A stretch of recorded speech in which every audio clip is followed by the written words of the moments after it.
sa Coca-Cola Bacolod. Medyo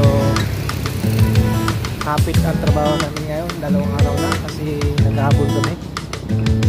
Kailangan po kasi matapos namin within 3 days. Kailangan bago mag 3 araw tapos na to. Uwi na. Back to Laguna again. Yan yung kasama ko. Yung mga tatlo.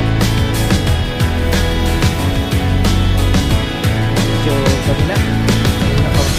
Kung napupulaan nyo po ay nag-ilaw na po yung mga sasakyan na dumadaan.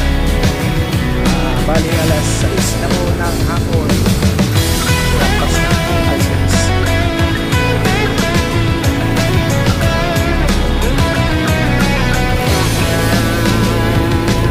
Ito po ang aming buhay dito. Parang nasa somewhere in Asia lang din.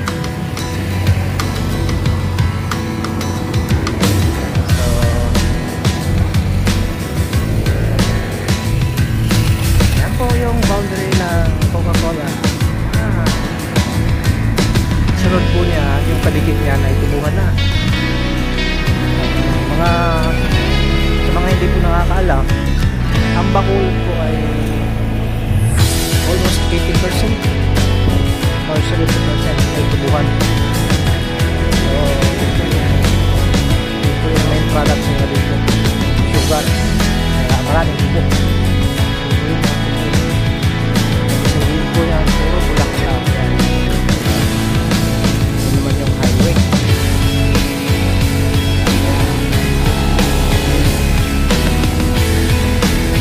Siguro yung mga tubo na yan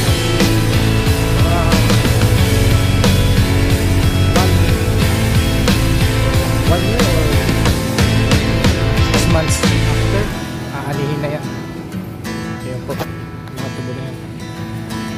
Medyo lagpas tao na po yan ang kanyang katawan.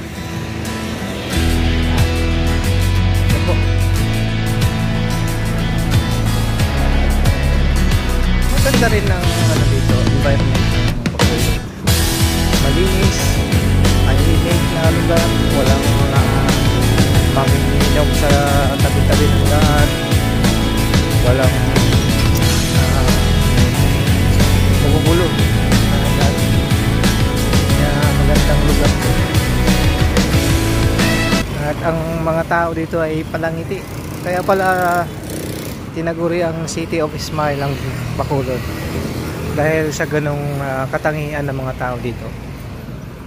Alam niyo po ay kahit hindi kilala nila yung mga tao, pagka nakasalubong nila ay malayo pa lang humingiti na.